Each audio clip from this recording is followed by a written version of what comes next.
Assalamualaikum warahmatullahi wabarakatuh. Halo semuanya, kembali lagi di pembelajaran IPS kelas 8 dan kita masuk ke pembelajaran yang keempat setelah kita melakukan pembelajaran di kelas 3 tentang ASEAN.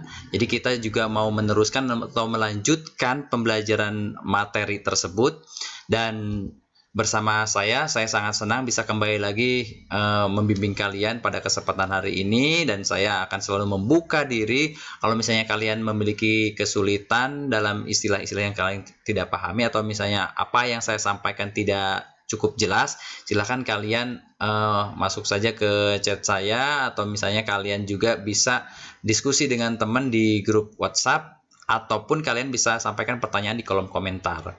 Dan sebelum kita mulai, mari kita sama-sama berdoa agar pembelajaran pada kesempatan hari ini diberikan kelancaran dan diberikan keberkahan oleh Allah Subhanahu wa Ta'ala.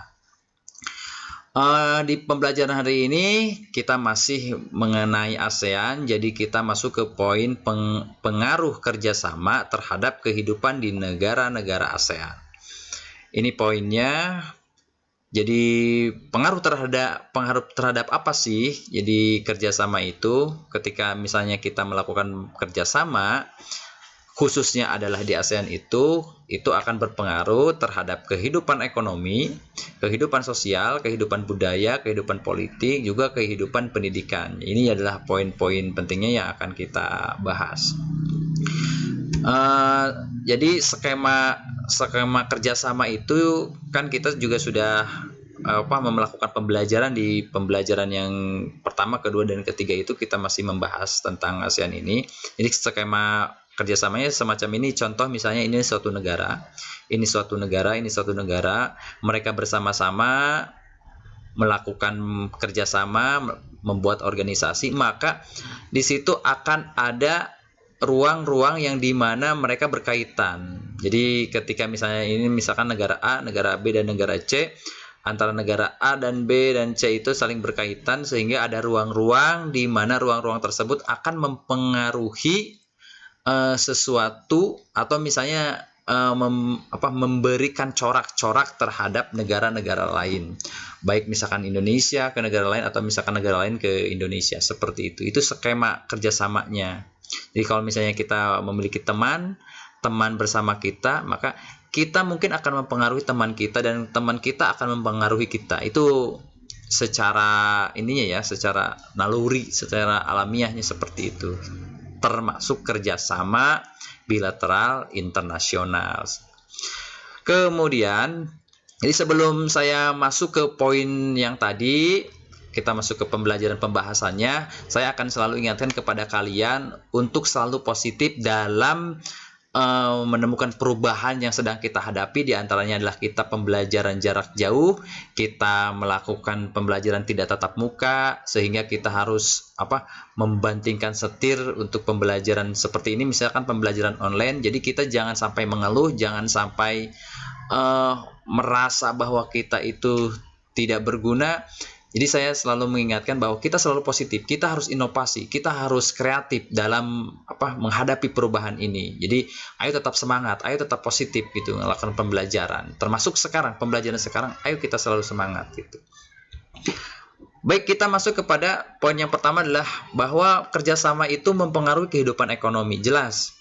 Kalau misalnya kita melakukan kerjasama antar negara, Indonesia dengan Malaysia misalnya, diantaranya sudah dibahas pada pembelajaran yang sebelumnya.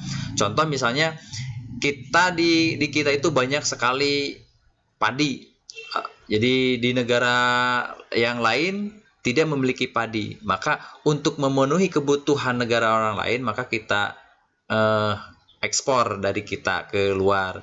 Atau misalnya kita tidak punya kedelai, atau misalnya kita sedikit sekali pasokan sapi, maka kita ngambil dari negara lain. Itu salah satu tentang kebutuhan ekonomi. Jadi ketika misalnya kita tidak memiliki barang ini dan kita juga memiliki barang ini, kemudian kita dieksporkan, maka itu akan berpengaruh besar terhadap perekonomian kita. Kita akan mendapatkan income, kita akan mendapatkan keuntungan. Mungkin kalau misalnya kita menjual, atau misalkan orang lain juga menjual ke kita, mereka dapat keuntungan. Jadi sistem ekonominya itu akan terpengaruhi gitu dalam kehidupan di kerjasama ini. Jadi ini sangat pasti bahwa kehidupan ekonomi itu akan sangat dipengaruhi oleh kerjasama. Yang selanjutnya, mempengaruhi apa kerjasama itu adalah mempengaruhi kehidupan sosial. Jadi kehidupan sosial pun akan sangat dipengaruhi oleh negara lain. Negara kita akan dipengaruhi oleh negara lain dan negara lain akan dipengaruhi oleh kita. Apakah itu bagus, Pak? Ya, kembali lagi tadi bahwa kita harus selalu berpikir positif. Jadi intinya adalah sebagai seorang pembelajar, sebagai seorang siswa, atau misalkan orang yang memang berpendidikan, diantaranya kalau misalnya kita ada pengaruh-pengaruh sosial, yaitu boleh-boleh saja. Tapi ingat, kita harus selalu positif. Artinya, kita ambil hal yang positif dari negara lain. Jadi jangan sampai kita menolak mentah-mentah bahwa di sana itu seperti ini, kemudian masuk ke Indonesia, kemudian kita tolak, jangan. Tapi kalau misalnya memang itu bagus, itu positif, ayo kita ambil. Pun demikian, kalau misalnya ada sesuatu yang memang negatif, maka hal yang negatif itu pun harus kita tolak gitu. Jadi kembali lagi kepada diri kita bahwa kita harus bisa atau pintar-pintar memilih gitu. Tentunya kembali lagi bahwa pengaruh untuk kehidupan sosial itu ya sangat jelas terjadi ketika misalnya kita melakukan kerjasama dengan negara lain. Yang selanjutnya, poin yang ketiga, ada kehidupan budaya. Jelas ini juga termasuk bahwa kita juga sering mendengar penggemboran-gemboran. Contoh misalnya kita nggak ngomongin ASEAN, misalnya kita ada sekarang banyak sekali marak sekali K-pop atau misalkan budaya-budaya barat masuk ke kita. Itu pun salah satu contoh dari kehidupan budaya. Adapun misalnya kita di Indonesia terpengaruhi oleh kehidupan budaya dari Malaysia, dari Laos, dari Singapura, itu juga jelas gitu. Termasuk kita pun mempengaruhi budaya-budaya kita juga masuk ke negara-negara yang lain gitu. Itu juga jelas. Selanjutnya, ini kehidupan politik juga tentu saja. Jadi mempengaruhi kehidupan politik untuk kerjasama ini. Banyak sekali hal-hal yang memang banyak acuan-acuan terhadap sebuah politik suatu negara dipengaruhi oleh negara yang lain. Makanya kenapa di berita-berita itu kalau misalnya ada pemilihan kepala negara, pemilihan kepala daerah, Indonesia juga suka meliput politik itu karena memang ada kaitannya dengan negara-negara kita gitu. Jadi politik ini juga sangat mempengaruhi.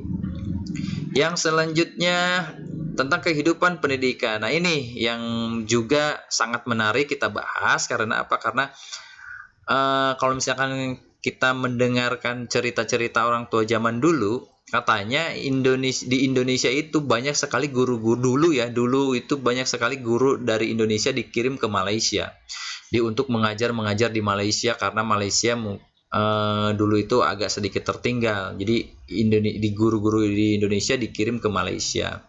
Tapi ternyata sekarang kebalikannya. Jadi Indonesia yang dikirimkan guru-guru dari Malaysia. Dan ini adalah suatu cambuk buat kita ya, agar berarti sekarang pendidikan di Malaysia mungkin sedikit lebih unggul daripada Indonesia. Dan itu mungkin karena guru-guru Indonesia yang zaman dahulu gitu. Guru-guru Indonesia yang zaman dahulu dikirim karena menganggap bahwa di Indonesia dulu itu sangat maju, sangat pesat gitu. Dan ini sangat mempengaruhi kita sekali ya, mempengaruhi kehidupan kita dari segi pendidikan gitu. Kita bisa melakukan ini, atau misalkan negara lain bisa melakukan ini karena memang ada hubungan antara negara-negara di sekitarnya atau khususnya adalah hubungan ASEAN. Jadi poin-poinnya mungkin itu. Yang pertama adalah kehidupan pendidikan, kehidupan politik, kehidupan budaya, kehidupan sosial, dan juga kehidupan ekonomi itu sangat dipengaruhi oleh adanya kerjasama di ASEAN ini gitu. Jadi negara-negara di ASEAN sangat-sangat terpengaruhi. Dan ya, Tidak panjang yang bisa saya sampaikan pada kesempatan ini. Intinya adalah saya sangat senang sekali bisa kembali membimbing kalian, dan saya ucapkan terima kasih kalian sudah bisa mengikuti pembelajaran ini lagi. Tetap selalu semangat dan positif dalam menerima perubahan ini. Jadi kembali lagi saya ingatkan bahwa kalau misalnya kalian mendapatkan kesulitan apapun itu diskusi, jangan sampai kalian mengeluh ataupun silahkan diskusi. Kalau misalkan kalian ini, silahkan masuk ke WhatsApp saya, kontak saya, kita diskusi, kita bareng-bareng kita pecahkan masalahnya. Ataupun misalnya kalian ada pertanyaannya secara langsung, silahkan juga boleh di kolom komentar di YouTube ini. Sekian mungkin saya yang bisa saya sampaikan. Mohon maaf apabila ada kesalahan. Wassalamualaikum warahmatullahi wabarakatuh.